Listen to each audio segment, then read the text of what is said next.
Once again from Live Casino in Hanover, Maryland, this is the Boxing Law and Beltway Post-Fight Wrap-Up Show. The Boxing Law and Beltway Post-Fight Wrap-Up Show is brought to you by Real Time Pain Relief. From boxers to ballerinas, the shoulder pain, the muscle strain, and everything between, Boxing Law and Beltway recommends Real Time Pain Relief, a natural, plant-based, safe, fast, and effective ointment. You go to freepainoffer.com, buy $10 worth of Real Time Pain Relief, you get a free $10 tube of Real Time Pain Relief. Rub it on, the pain is gone in real time. And by DeborahSpears.com, we have great jewelry. First purchase is 20% off. You also have great weight loss tips just for you at Deborah, D-E-B-R-A Spears.com. Once again, hi everybody, I'm Gary Digital Williams alongside Juan Marshall. We are wrapping up this card, this Jetta Promotions card here from Live Casino Hotel in Hanover, Maryland and the Arundel Mills Shopping Center. A crowd of 1,200 people saw this card tonight, and of course earlier tonight we did go over the undercard bouts, and the last three bouts of the evening, actually 4 bouts of the evening, finished up this evening.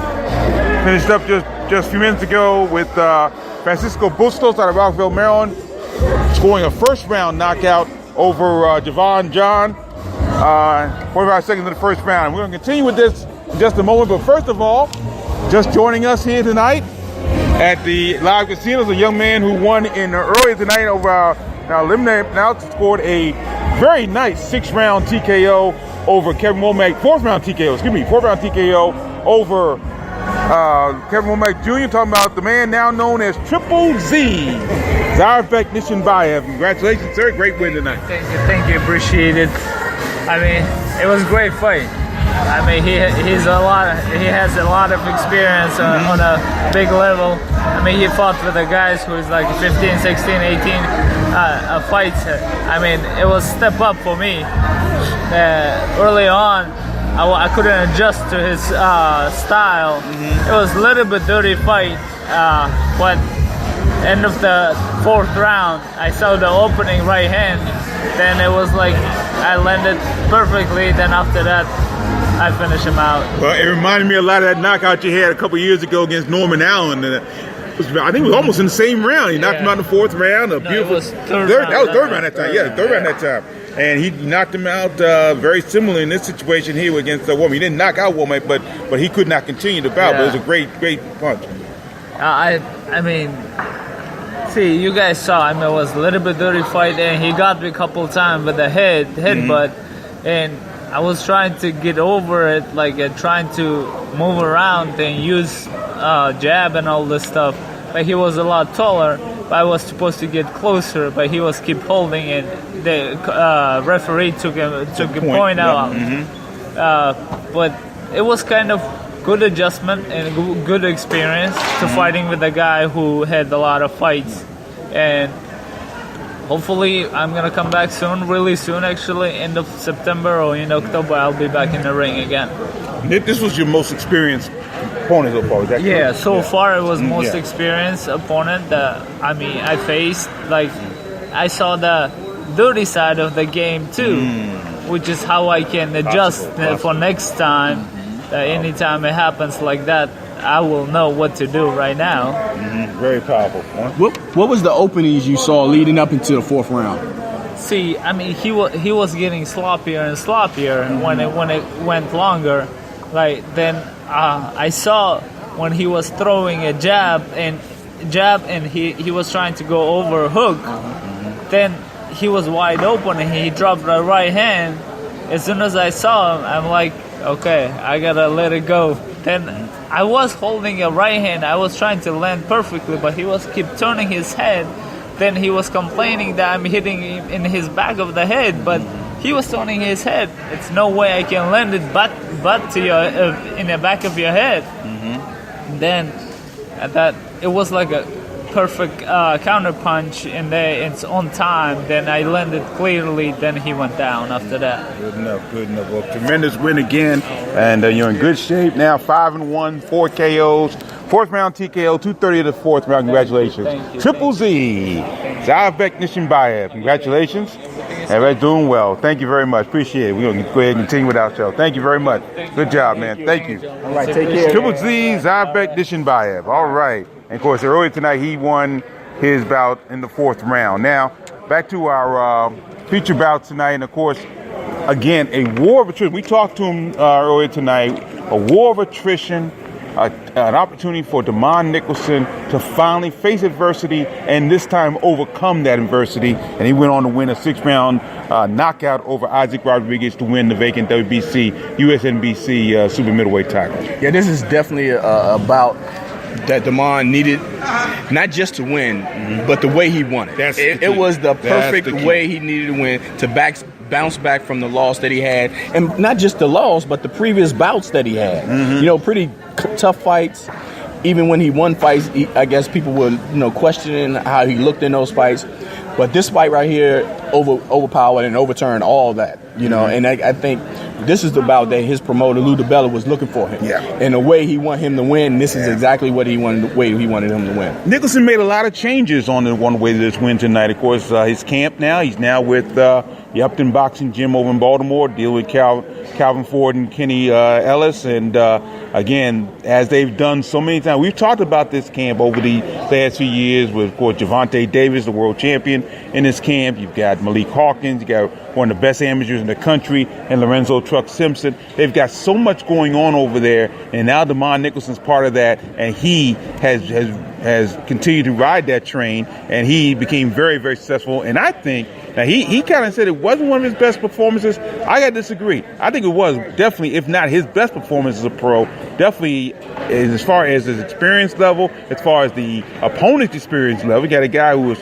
25-2 coming in with 20 knockouts, and given all that situation facing Nicholson, it made him the best performance as a pro.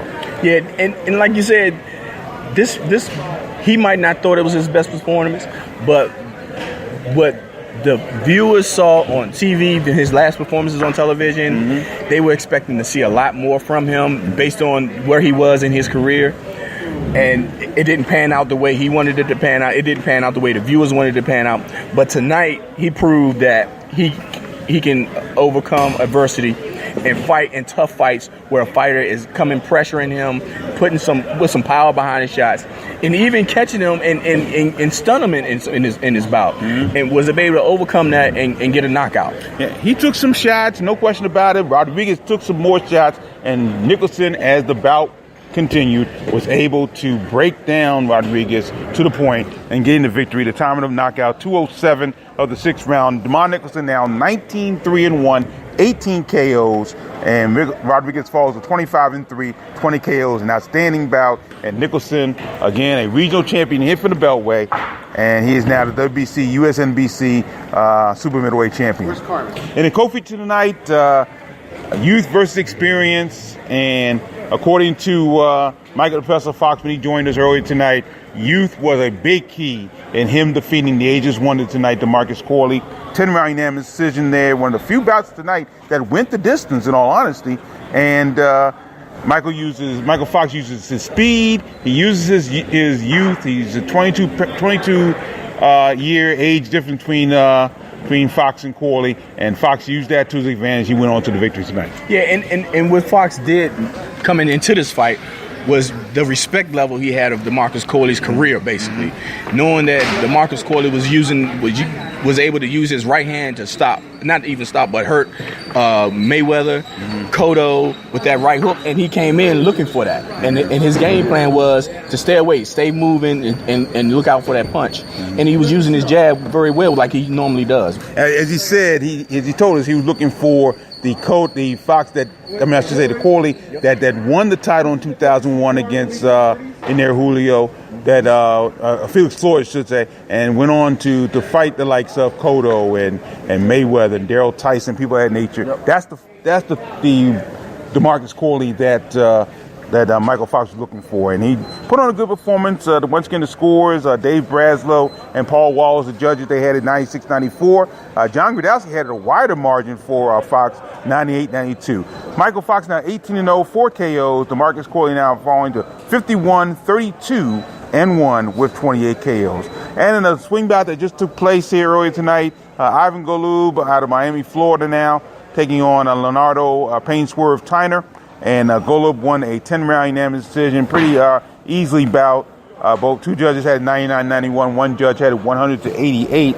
And Golub went on to win the USNBC welterweight title here tonight.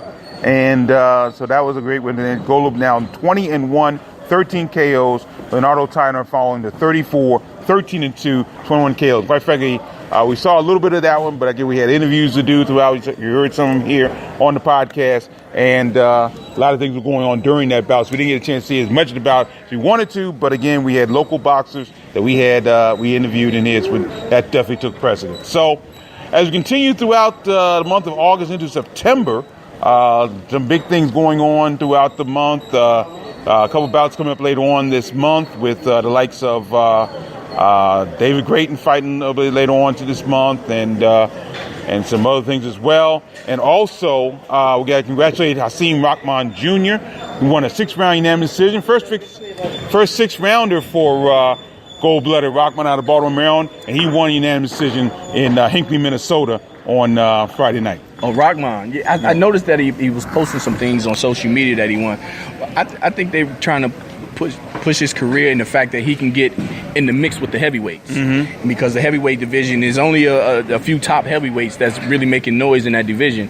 And in order to be one of those guys, you got to put yourself up there, because no one is really paying attention to the heavyweights that's trying to build up to work their way up there, because we don't see a whole lot of heavyweight fights on a regular on television. We only see the ones that world title fights, like basically. Tyson, well, that and the big fights, that and Tyson Fury and the big ones, the ones Brian that's Jennings trying to be top contenders, basically, because we don't see your normal average heavyweights fighting on smaller cards like ESPN cards and things like that. Yeah. So I think he's trying to work his way out in that direction. I've seen Rahman now 7-0, 4 KOs. One of the few times he went the distance this time around, so he's continuing.